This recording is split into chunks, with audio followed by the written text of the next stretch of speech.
Jesus obrigou seus discípulos a embarcar e passar adiante para o outro lado, a Betsaida, enquanto ele despedia a multidão.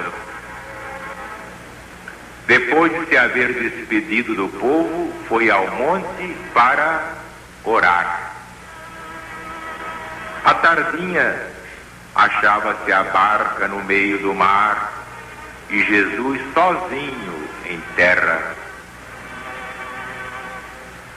Vendo-os embaraçados em remar, porque o vento lhes era contrário, pela quarta vigília da noite foi ter com eles andando sobre o mar. Queria passar-lhes adiante. Mas eles, vendo Jesus andando sobre as águas, pensando que era um fantasma, começaram a gritar. Todos o viram e se perturbaram. Mas no mesmo instante, Jesus, falando com eles, disse: tende ânimo, sou eu, não temais.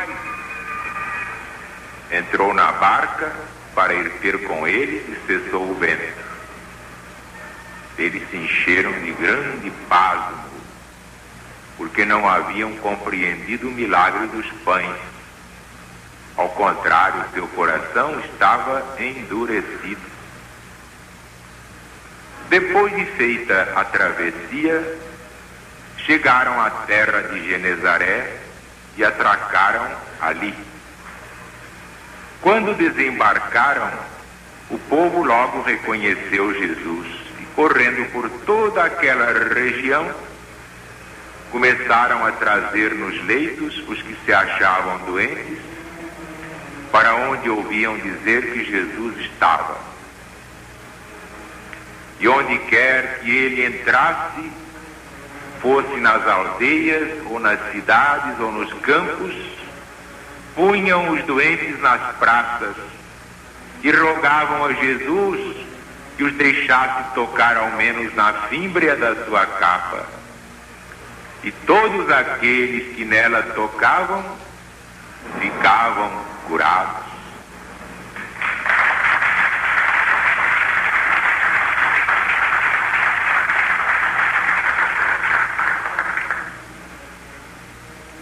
Aí está, meus amigos, meus irmãos, a situação do Brasil, por exemplo, porque dentro do Evangelho achamos ilustrações para todos os fatos de todos os povos da humanidade, de todos os tempos. Nosso Brasil está assim com esse mar de águas revoltas e o vento a soprar com fúria e tudo parece que vai afundar. Criticar é fácil, nós sabemos que está tudo ruim, que os homens coitados, por mais inteligentes que sejam, eles não podem resolver nada. Mas nós gostamos de homens que critiquem, mas apresentem soluções. Apresentem soluções.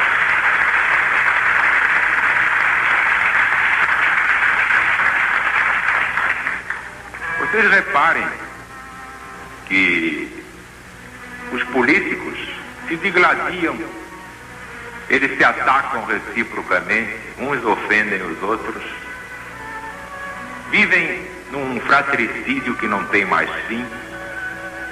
Quando vão a entrevistas na televisão ou a qualquer outro lugar, criticam, metem um malho, arrasam, mas não apresentam soluções. Não vejo um político apresentar uma solução. Criticar, desmerecer o opositor, o adversário é tão fácil. Ver defeitos é a coisa mais fácil do mundo. Mas eu não vejo um político na televisão, ao ser entrevistado, apresentando a maneira de corrigir o caos.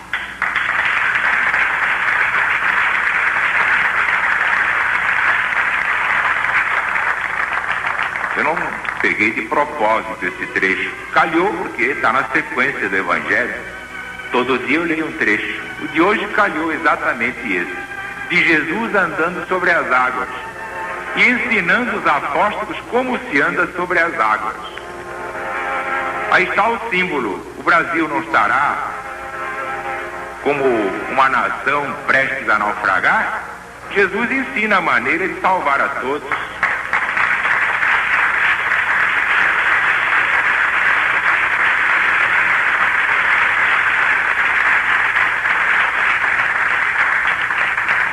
Não pensem que eu seja um homem assim, místico, contemplativo. Eu estou com os pés no chão. Eles pensam que só eles podem resolver, pois eles são os homens dos partidos. Nenhum deles está dentro da realidade. Estão completamente fora da realidade divina. Mas o povo os passará para trás. O povo está cansado desse demagogo.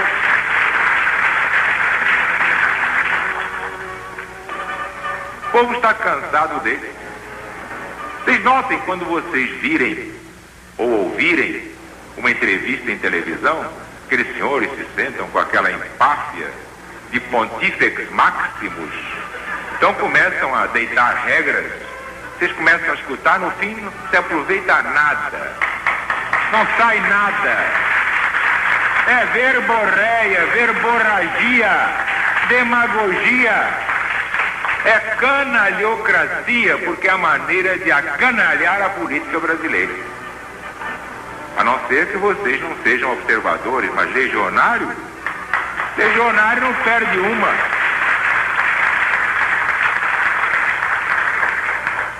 A partir de hoje, quando virem uma entrevista em televisão, reparem nisso. O camarada fala, leva 1 hora, 2. No fim a gente diz, mas afinal, o que é que ele disse? Nada. Usou as palavras para esconder o pensamento.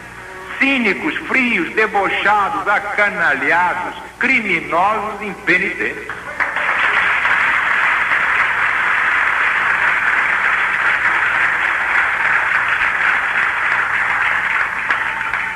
Não, eu chego humildemente e digo, perdão, senhores. Vocês talvez suponham que o seu poder seja maior que o do Cristo, mas eu duvido. Tenho motivos para duvidar. Poder só ele e mais ninguém. Essa é a plataforma que realmente resolve os problemas do Brasil e do mundo, da humanidade inteira. Agora, vamos fazer uma logicação. Vocês são doutores, estão vendo um doente agonizar. O que é que vocês fazem? Para não se meter a sábios, preferem bancar os ignorantes? Eu acho que não é? O certo, o caritativo, o altruístico, o filantrópico, é o indivíduo dizer, perdão, senhores, não é bravata, mas eu sei salvar esse doente, sai da frente. Chega de paliativo, sai da frente que eu salvo esse doente. Eu estudei e conheço a maneira de salvá-lo. Portanto, não há vanglória, não há bravata. O que nós queremos é implantar no sistema administrativo deste país, chamado Brasil, desta pátria querida, a nossa pátria, a política de Deus. Porque sem a proteção de Deus, nenhum país funciona. Nenhum país se salva.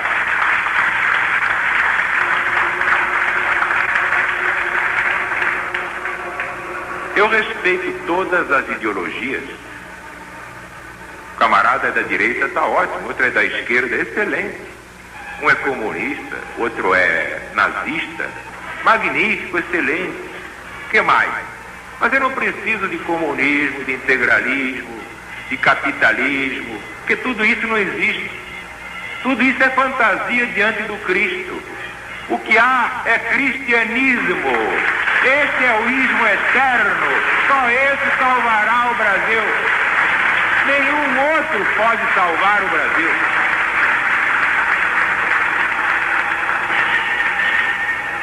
aplicando as leis divinas, nós vemos aqui nos versículos finais desse capítulo 6. Depois de feita a travessia, chegaram à terra de Genezaré e ali atracaram. Quando desembarcaram, o povo logo reconheceu Jesus e, correndo por toda aquela região, começaram a trazer nos leitos os que se achavam doentes, para onde ouviam dizer que Jesus estava. E onde quer que ele entrasse, fosse nas aldeias, nas cidades ou nos campos, punham os doentes nas praças e lhe rogavam que os deixasse tocar ao menos na fímbria da capa. E todos aqueles que nela tocavam ficavam curados. Qual é a imagem? Qual é a comparação? Qual é a parábola? Exatamente. Se nós aplicarmos ao nosso Brasil o Evangelho, acontecerá isto. Todos os que estão doentes, estropiados, cansados, oprimidos, ficarão curados. Essa imagem perfeita é o símbolo exato para a hora convulsionada do nosso Brasil. Vocês me conhecem, eu não gosto de falsas modéstias. Que a falsa humildade é pior que a hipocrisia. Prefiro um hipócrita a um falso humilde. Faz aquela carinha de ingênuo, de santo. Ele está sempre bonzinho, piedoso, uma carinha de santinho, mas manda fazer a boca por trás. É a mão boba. Conheço bem essa gente, conheço como a palma da minha mão. Que eles próprios não têm jeito. Então nós vamos salvar esse país. Salvaremos o nosso Brasil com a proteção de Jesus nosso Senhor.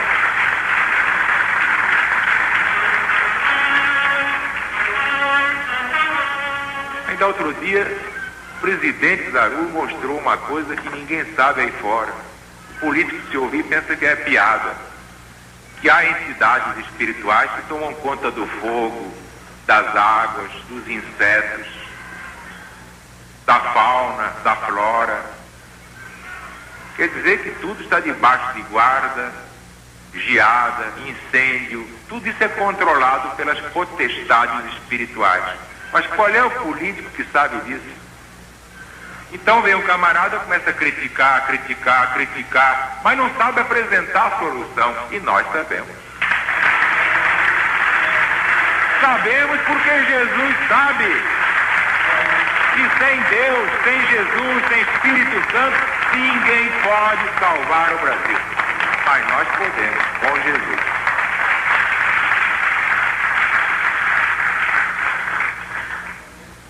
Agora, começando um governo, fazendo logo a grande magia, mobilizando as forças do alto, e a vegetação sozinha vai reverdecer, os incêndios vão cessar, as catástrofes vão nos deixar em paz. Por quê? Porque há forças superiores que controlam os elementos naturais. Vendo que o povo está merecendo, elas ajudarão o povo, essas entidades. E o povo brasileiro se libertará da inflação, do desespero, das greves que não acabam mais. Então o Brasil será realmente a pátria do Evangelho e coração do mundo. Então viva LBV!